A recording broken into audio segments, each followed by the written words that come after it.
Hello everyone, welcome to exam ideas. दोस्तों, इस video में हम लोग डिस्कस करेंगे एसएससी एमटीएस का जो एग्ज़ाम हुआ है 10 मई को। इसमें थर्ड शिफ्ट में आए हुए सभी जीएस और जेके के क्वेश्चन को। तो चलिए दोस्तों, बिना देरी करते हुए वीडियो को स्टार्ट करते हैं और देखते हैं आज का पहला question. Which planet is called the morning star? भोर का तारा किस ग्रह को कहते हैं? दोस्तों, भोर का तारा कहते हैं शुक्र ग्रह को। किस ग्रह को कहते हैं? शुक्र ग्रह को कहते हैं। भोर का तारा शुक्र ग्रह को कहते हैं और इसे सांझ का तारा पृथ्वी की बहन भी कहते हैं। सांझ का तारा किस ग्रह को कहते हैं? शुक्र ग्रह को। और पृथ्वी की बहन ये भी शुक्र ग्रह को कहते हैं।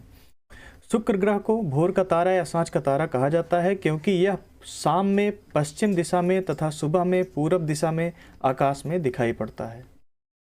अगला क्वेश्चन है, what is the head of state called? राज्य के मुखिया को क्या कहते हैं? दोस्तों, राज्य के मुखिया को राज्यपाल कहते हैं। भारत में राज्य के संवैधानिक मुखिया को राज्यपाल कहते हैं। अगला क्वेश्चन है, P R Sreejesh is related to which sport? P R Sreejesh का संबंध किस खेल से है? दोस्तों, इनका संबंध है हॉकी से। हॉकी खेलते हैं P R Sreejesh. P R Sreejesh भारतीय पुरुष हॉकी टीम के खिलाड़ी हैं और वह भारतीय हॉकी टीम में गोलकीपर की भूमिका निभाते हैं। अगला क्वेश्चन है, what is the other name of Dussehra? Dussehra का दूसरा नाम क्या है? दोस्तों, दशहरा का दूसरा नाम है विजयादशमी या आयुध पूजा। आपके क्वेश्चन में जो ऑप्शन रहा होगा विजयादशमी या आयुध पूजा रहा होगा, उसमें से आपको एक टिक करना था। दशहरा को विजयादशमी या आयुध पूजा के नाम से भी जाना जाता है। दशहरा राम द्वारा रावण का वध करने के उपलक्ष्य में मनाया जाता है, जबकि विजयादशमी देवी दुर्गा द्वारा महिषासुर की हत्या करने के उपलक्ष्य में मनाया जाता है। अगला क्वेश्चन है, who assumed the title of Alamgir? Alamgir की उपाधि किसने धारण की थी? दोस्तों, आलमगीर की उपाधि धारण की थी मुगल बादशाह औरंगजेब ने। मुगल बादशाह औरंगजेब ने आलमगीर की उपाधि धारण की थी।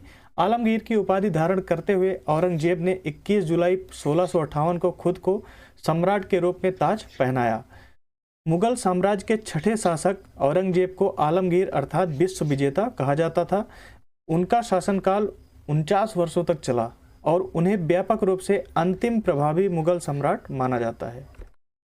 नेक्स्ट क्वेश्चन है, Jagoi dance is the dance form of which state? Jagoi नृत्य किस राज्य का नृत्य रूप है? दोस्तों, ये मणिपुर का नृत्य रूप है जागोई नृत्य। मणिपुरी नृत्य को जागोई के नाम से भी जाना जाता है। यह प्रमुख भारतीय शास्त्रीय नृत्य रूपों में से एक है। अगला क्वेश्चन है, Dholavira is located in which state? Dholavira किस राज्य में स्थित है? दोस्तों, धौलावीरा स्थित है गुजरात राज्य में। यह सिंधु सभ्यता से संबंधित स्थल है। यह भारत में गुजरात राज्य के कच्छ जिले में लूनी नदी के तट पर स्थित है। इसके लूनी नदी के तट पर स्थित है धौलावीरा। साइट आधिकारिक तौर पर 1967-68 में भारतीय पुरातत्व सर्वेक्षण विभाग ASI जिसको बोलते हैं, उसके JP जोशी द्वारा खोजी गई थी। भारतीय पुरातत्व सर्वेक्षण के JP जोशी द्वारा खोजी गई थी और यह 8 प्रमुख हड़प्पा साइटों में से 5वां सबसे बड़ा है। 8 प्रमुख हड़प्पा साइटें जो हैं उनमें 5वां सबसे बड़ा साइट है ये धौलावीरा। नेक्स्ट क्वेश्चन है, article 25 to 28 is related to? अनुच्छेद 25 से 28 किससे संबंधित है? दोस्तों, ये संबंधित है धार्मिक स्वतंत्रता का अधिकार से। धार्मिक स्वतंत्रता के अधिकार से संबंधित है अनुच्छेद 25 से 28। जैसे कि अनुच्छेद 25 में है अंतःकरण की स्वतंत्रता और धर्म के स्वतंत्र पेशे, आचरण और प्रचार, ये अनुच्छेद 25 में है। अनुच्छेद 26 में है धार्मिक मामलों के प्रबंधन की स्वतंत्रता और अनुच्छेद 27 में है किसी भी धर्म के प्रचार के लिए करों के भुगतान से मुक्ति और अनुच्छेद 28 में है कुछ शैक्षणिक संस्थानों में धार्मिक शिक्षा या पूजा में भाग लेने से स्वतंत्रता। नेक्स्ट क्वेश्चन है, who is the author of the book the history of the British India? The history of the British India नामक पुस्तक के लेखक कौन है? दोस्तों, इस पुस्तक के लेखक हैं जेम्स मिल। जेम्स मिल जो स्कॉटलैंड के हैं। स्कॉटलैंड के इतिहासकार, राजनीतिज्ञ, दार्शनिक एवं मनोवैज्ञानिक थे। डेविड रिकार्डो के साथ उन्हें क्लासिकल अर्थशास्त्र का जनक माना जाता है। जेम्स मिल ने अपनी पुस्तक the history of British India में भारतीय इतिहास को 3 अवधियों में विभाजित किया था, जिसमें ईसाईयत शामिल नहीं है। जेम्स मिल का जन्म 1773 में हुआ था। उनकी महानतम साहित्यिक कृत ब्रिटिश भारतीय इतिहास, जिसको हम the history of British India कहते हैं, यह वर्ष 1817 में प्रकाशित हुई थी। नेक्स्ट क्वेश्चन है, who has won the formula one race 2022? Formula one race 2022 किसने जीता है? दोस्तों फार्मूला वन रेस 2022 जीता है सर्जियो पेरेज ने। सर्जियो पेरेज जो मैक्सिको से हैं, मैक्सिको देश से हैं सर्जियो पेरेज, और रेडबुल के ड्राइवर हैं, रेडबुल कार चलाते हैं। ये फार्मूला वन रेस 2022 के विजेता बने हैं। नेक्स्ट क्वेश्चन है, who is the present attorney general of India? वर्तमान में भारत के महान्यायवादी कौन है? दोस्तों वर्तमान में भारत के महान्यायवादी हैं आर वेंकट रमणी, और ये 15वें भारत के महान्यायवादी हैं, अटॉर्नी जनरल है 15वें आर वेंकट रमणी। भारत के वर्तमान महान्यायवादी या अटॉर्नी जनरल आर वेंकट रमणी हैं। उन्हें राष्ट्रपति द्रौपदी मुर्मू द्वारा 1 अक्टूबर 2022 को नियुक्त किया गया था और उनका कार्यकाल 3 साल का होगा। आर वेंकट रमणी भारत के 15वें अटॉर्नी जनरल हैं। भारत के प्रथम महान्यायवादी अटॉर्नी जनरल MC सेतलवाड़ थे। पहले न्यायवादी कौन थे? महान्यायवादी MC सेतलवाड़। नेक्स्ट क्वेश्चन है, what is the name of the parliament of India? Bharat की पार्लियामेंट का नाम क्या है? दोस्तों भारत की पार्लियामेंट को हम लोग संसद कहते हैं। भारत के संविधान के अधीन संघीय विधानमंडल को संसद कहा जाता है। भारतीय संविधान के अनुसार भारत की संसद के 3 अंग हैं, राष्ट्रपति, लोकसभा और राज्यसभा। चलिए अगला क्वेश्चन देखते हैं। What is the northern mountain range of the Himalayas called? Himalaya की उत्तरी पर्वत श्रृंखला को क्या कहते हैं? दोस्तों हिमालय की उत्तरी पर्वत श्रृंखला को कहते हैं महान हिमालय। हिमालय की उत्तरी पर्वत श्रृंखला को कहते हैं महान हिमालय। हिमालय पर्वत की सबसे उत्तरी श्रृंखला को महान हिमालय के रूप में जाना जाता है। इसे हिमाद्री भी कहा जाता है। महान हिमालय के उत्तर की ओर या बाहर की ओर स्थित होने के कारण इसे पार हिमालय कहा जाता है। इसे ट्रांस हिमालय के नाम से भी जाना जाता है। इसके अंतर्गत कैलाश श्रेणी, लद्दाख, जास्कर तथा काराकोरम श्रेणी को शामिल किया जाता है। अगला क्वेश्चन है, beri disease is caused by the deficiency of which vitamin? Beri रोग किस विटामिन की कमी से होता है?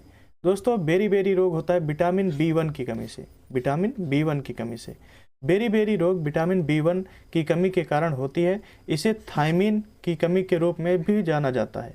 विटामिन B1 को जिसका रासायनिक नाम थायमिन है। विटामिन B1 का रासायनिक नाम क्या है? थायमिन। नेक्स्ट क्वेश्चन है, when was the Kalidas award given to Saroja Vidyanathan? Saroja Vaidyanathan को कालिदास पुरस्कार कब दिया गया था? दोस्तों सरोजा वैद्यनाथन को कालिदास पुरस्कार दिया गया था 2009-10 में। सरोजा वैद्यनाथन जिनका जन्म 19 सितंबर 1937 को हुआ था, कर्नाटक में कोरियोग्राफर, गुरु और भरतनाट्यम की उल्लेखनीय प्रतिपादक हैं। उन्हें भारत सरकार द्वारा 2002 में पद्मश्री और 2013 में पद्म भूषण से सम्मानित किया गया था। नेक्स्ट क्वेश्चन है, where is the headquarter of spices board located? मसाला बोर्ड का मुख्यालय कहाँ स्थित है? दोस्तों मसाला बोर्ड का मुख्यालय है केरल के कोच्चि में। केरल के कोच्चि में है मसाला बोर्ड का मुख्यालय। भारतीय मसाला बोर्ड भारत सरकार का एक मसालों से संबंधित विनियामक एवं निर्यात संवर्धक एजेंसी है। इसका मुख्यालय केरल के कोच्चि में स्थित है। अगला क्वेश्चन है, when was the Ramakrishna mission stabilised? Ramakrishna mission की स्थापना कब की गई थी? दोस्तों रामकृष्ण मिशन की स्थापना की गई थी 1 मई 1897 को। रामकृष्ण मिशन की स्थापना 1 मई सन 1897 को रामकृष्ण परमहंस के परम शिष्य स्वामी विवेकानंद ने की थी। इसका मुख्यालय कोलकाता के निकट बेलूड़ में है। इस मिशन की स्थापना के केंद्र में वेदांत दर्शन का प्रचार प्रसार है। रामकृष्ण मिशन दूसरों की सेवा और परोपकार को कर्मयोग मानता है, जो कि हिंदू धर्म का एक महत्वपूर्ण सिद्धांत है। अगला क्वेश्चन है, how long is the duration of the financial year in India? Bharat में वित्तीय वर्ष की अवधि कब से कब होती है? कब से कब तक होती है भारत में वित्तीय वर्ष की अवधि? दोस्तों वित्तीय वर्ष की अवधि होती है 1 अप्रैल से लेकर 31 मार्च तक। भारत में यह 1 वर्ष की अवधि 1 अप्रैल से शुरू होती है और 31 मार्च को समाप्त होती है।